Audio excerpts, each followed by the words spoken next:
I hear? What do I smell? Things like that. And then living in the moment. So trying to intentionally bring in an open and accepting attention to everything that you do and finding joy in simple pleasures can really do wonders for you if you're trying to practice mindfulness. The third thing is just accept yourself. A lot of times people sort of confuse acceptance with something that's either positive or negative, and acceptance is just accepting. It just is what it is. And so treating yourself the way you would treat a good friend. If your good friend has done something to make you upset, you're not going to end the friendship, right? Like there are really drastic things you can do. And oftentimes we do these really drastic things to ourselves and we judge ourselves really hard, and we are our worst enemy at some point. And so giving yourself grace and finding peace in the fact that you aren't always going to make the best choices, but you're trying your best every single day. And then focusing on breathing sometimes is really good for people as well. So when you have some negative thoughts and when you're feeling a little bit anxious or a little bit panicky about something, just kind of sitting down and taking a deep breath. Again, focusing on what's in your environment. You can do a little practice session of, what are 5 things I can see? What are 5 things I can hear? What are some things I can smell if you're in somewhere where there's smells? Or you can light a candle and focus on that as well. And just focus on your breath as it moves in and out of your body. And, aim to practice mindfulness every day, because it doesn't have to be an hour-long session.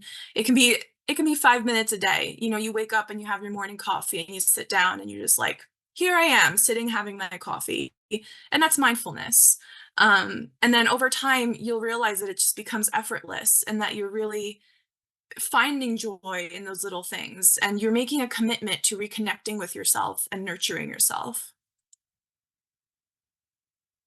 So, in conclusion, by understanding our desires and with a little help from actively engaging in mindfulness, we can make our own wishes come true in a way that is beneficial to us and emphasizes the freedom that we have over our lives and our choices.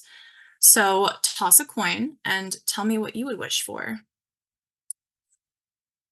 Thank you. I'll leave this up for a bit if anybody wants to take a picture of my email or anything like that. But I would love to hear you guys' thoughts. Any questions, any comments? I'm very receptive.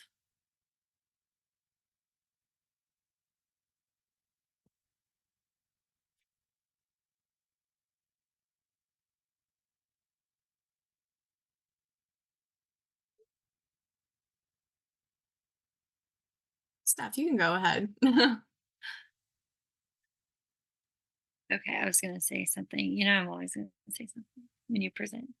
I just think that this is a really pleasant reminder that there's been a lot here today, and there's been a lot to soak in, and a lot of strong feelings and diverse thoughts. And I think your presentation is so good at bringing it home to another thing we all have in common, right? Which is we all have goals, we all have hopes, we all have something that we want to do. And even if that idea seems so far away, right? Don't give up on things you want to do, right? And I think that your presentation reminds us of some of those journeys, whether they've been tough or more seamless or whatever that looks like for us, no matter where we live, etc. So thank you for them. Thank you. Anita. And I love mindfulness. I've learned to use it, like when I'm in a shop and you have these queues and you're like, I need to get out or to do this and that, and I just like focus, well, shall I change queues or shall I just stay? And when I stay here, okay, I've chosen. So let's just look at the people's shopping carts or something. It's been really, really, really helpful doing things I don't like to do. I had to get the stress down. So very, very, very good explanation about mindfulness. Thank you. Thank you. Yes, I did want to drive the point home that, mindfulness isn't what we think it is. And I think there's been a lot of people sort of jumping on the bandwagon and using mindfulness in a very like loose way, which is fine because it's so broad, and mindfulness can be anywhere from, 1 minute or 2 minutes to an hour, 2 hour long session. And so it just really, whatever works for you. And I think this is really important too, is it's all very person specific. And sometimes there are situations that stress us out more than other people, and we have to find things that work for us and that get us through it and that help us cope with things. And it's not about what anyone else would do in the situation. It's not about what you should do or could do or whatever. It's about what you do. So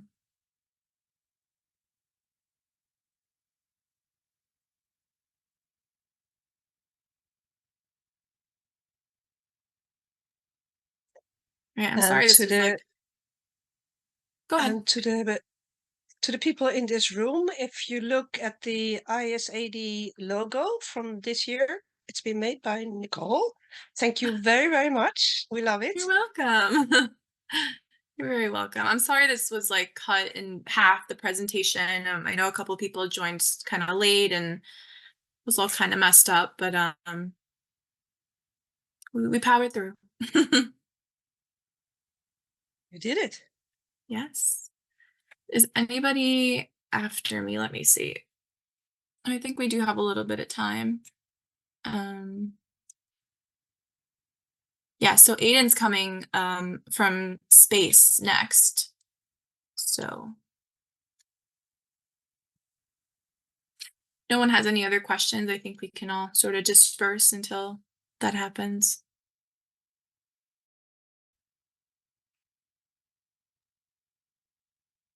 Thank you, Nicole.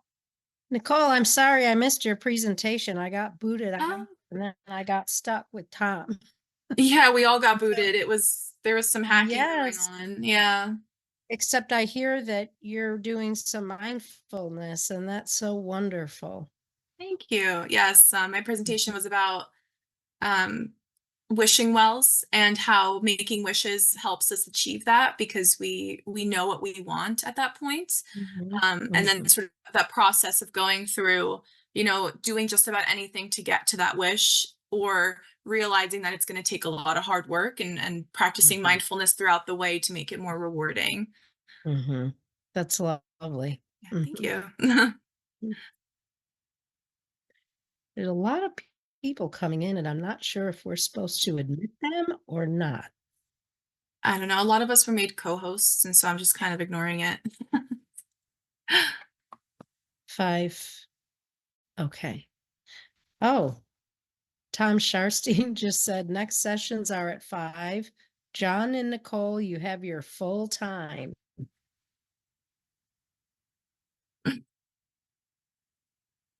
I used my full time.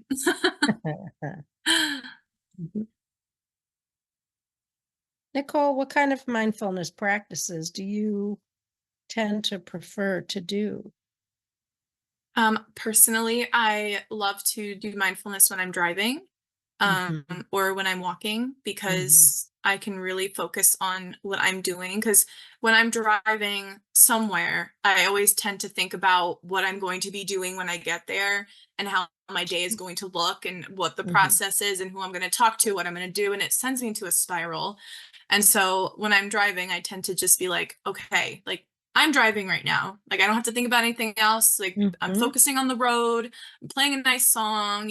I'm just driving. I'm taking in the scenery, and then dealing with whatever destination I get to, and dealing with it when I get there. I think it's been really helpful for me personally. What kind of things do you do, Kristen?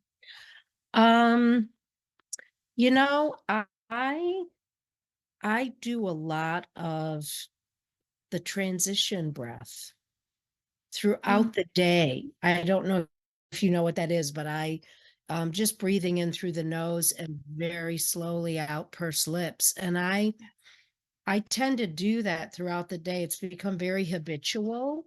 I love sitting in the garden. Sometimes I will be in a class, where we do like an hour and 15-minute restorative yoga, mindfulness.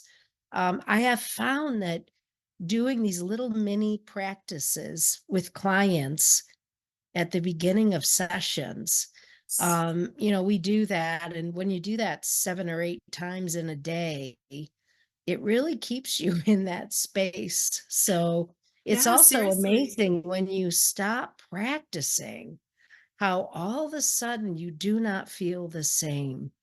And I think that that is one good way to know that, wow, this is really doing something. And Absolutely. And yeah. yeah. And our clients deserve a regulated therapist. Like I feel like a lot of what our job is Mm. like take on as many clients as you can and just go, go, go, go, go all the time. And so you have to find ways, to kind of sneak Yeah. that in and Yeah. help yourself because you can't pour from an empty glass. That's right. And I think that as therapists, we bring to the table what we've brought to ourselves. So the practice has been very helpful for healing for me in lots of ways. And the other thing that I talk about a lot that I do is I commit to easy, relaxed transitions. I just Okay. won't transition any other way, even in and out of therapy, in and out of the car. It's a commitment I made years ago. And I think that really altered my way of being. And I talk about that a lot with families too. Yeah. Yeah. Mhm. I think that's really big too, Kristen. And there's a lot to take from what you just said. Easy and relaxed transitions. As a mom of 2 kids and one of my children being on the spectrum and neurodiverse, Mhm. my mood, she grabs onto it Mm. very quickly, and it will escalate our world in ways I did not plan or mean or intend. Mhm. And it's just from my body language. And so, easy, smooth transitions, I think, has been what you just said, I think, has been my mantra these past Mhm. months where we have learned more of her world and learned more. Mhm. And when I've learned to be smooth and easy in transitions, um, she just feeds off of that, and it's an easier time for her. Mhm. Um, Mhm. and where her world is routine and predictable. And so that was really good to name there. Mm. Yeah. Which I understand the concept of the Mhm. easy relax transitions, but Mhm. could you give me just like a concrete example of it and what Sure. it looked like? Because I think that could be very beneficial. Yeah. Good to see you, Jennifer. um, Same with I you. um Number one, you say it out loud. I always say it's time to transition, or let's have an easy transition, or we're going to have an easy, relaxed transition. So I often will say it even if I don't feel it because it changes how I feel. It's things like preparing and planning to make sure that you have plenty of to get there. Um, Leaving like little ones when they leave therapy. I noticed years ago how I would say it was time to go, and then their parents would get up, but their parents would never leave. And all of a sudden, the child's behavior would go down the tubes, and the stuttering would increase so significantly. And I began honoring the transitions. I honor them in and I honor them out. Client comes late, I say, "Why don't you just sit for a minute or 2 and we'll have an easy transition." There's nothing chaotic about any of it. And I actually did a TEDx talk on micro transitions, which are that type of transition, and you could watch it. It's not really about stuttering, but in a way it is. But um even using the transition breath as you're leaving or in the car. And when you say to children, let's have an easy, relaxed transition, they pick up on that. They hear you. Sometimes I'll say, let's not even talk during the transition because I'm trying to do something and they're trying to talk to me and I can't really listen. So that concept has helped me a lot, being a neurodiverse person. That's helped me tremendously. Mm-hmm. Oh, Yeah. all right. Thank you for explaining that more. And that makes a lot of sense to me. Yeah. Yeah. Mhm. It took me personally a while. So I just graduated from grad school 2 years ago, and Okay. I was taught that therapy had to look a certain way and I had to, include all this stuff and I had to do this and I had to do that. And realizing that like these transitions too are a part of the therapeutic process and are as important Mhm. as the trials that you're counting, like, cause I do a lot of early intervention in like preschool kids. So sometimes we're doing articulation, sometimes we're just saying words, and Mhm. and that's just as important. How you start your session, how you end your That's session right. as your session, and it's been a hard thing to sort of shake because we're graded on that. We're graded on our performance. And then when you graduate, it's like, oh, good luck, with Uh-huh. you're on your own. Yeah. Okay. He had to see Aunt Nicole, Yes. and Mary did too earlier, if you saw her. Can I ask a question, Nicole, to another one? I'm sorry. Oh no, Regarding, don't be sorry. do you find your musical selection to impact your morning driving to work? Like, I tell you guys, my husband loves like harder music. And when I get in the car with him, if it's in the morning and we're riding together, it's like turn down the noise. And he's like, it's so low. And I'm like, no, it's not. Like, do you turn it off? Like, and so for me, I have to have like an instrumental or a piano, something, or we're Yeah, very different in what relaxes us. So can you kind of absolutely. reflect on what Um, relaxes you in your mornings? yes. So I'm not sensitive to noise. I've noticed like I'm a person that I don't really mind. I can listen to songs that have the same beat for like hours, whereas my mom is like, please turn that off. Like my head is exploding. So I'm not a person that's too sensitive to noise, which is why I think really any kind of music. Sometimes there's like Spotify playlists that I'll put on like new music or like choices for me, or there's like chill moods and happy moods, all that. But it's just really what I'm feeling like, and that's also a part of it too. It's like identifying like, how am I feeling today? Am I feeling really tired this morning? Am I feeling ready to go? Do I need a little, pep talk? Do I need to listen to something that's a little bit more upbeat to kind of get me in a happier mood?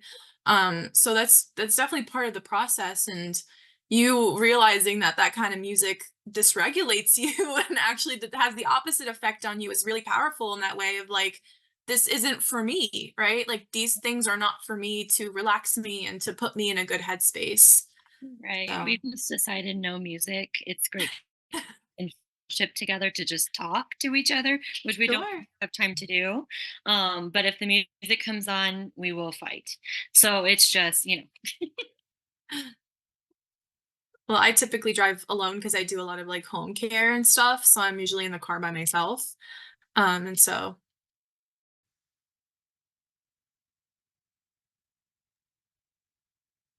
Steph, I used to have a friend when I was in my 20s, and we were carpooling to work because we each worked in this same building, and we would take turns of driving. And when it was her turn and it was her, she used to blast Haitian by the Go-Go Girls, I think it was, over and over and over until we got to work. And we had about maybe like a 30-minute drive. After like a month, I was like, I love you. We're great friends, but I can't do this anymore. It's like way too much. So I get it. That is, thanks for sharing that. That reminds me of Nicole and I when we roomed at Asha, and like we talk and vibe so well together. But at one point, Nicole's like, "Dude, I gotta go to bed. Like, I'm awake." Like, and it just reminds me of like close friend dynamics. Like when you do so well together, and then at one point you're like, "Okay, dude, we don't have this in common." Like, you know what I mean? Yeah. But then boundaries aren't scary at that point, which like is so nice to have friends like that where you can say like, hey, listen, like I'm not vibing with you. Like I've had enough of you, you know, and being safe to say that is great.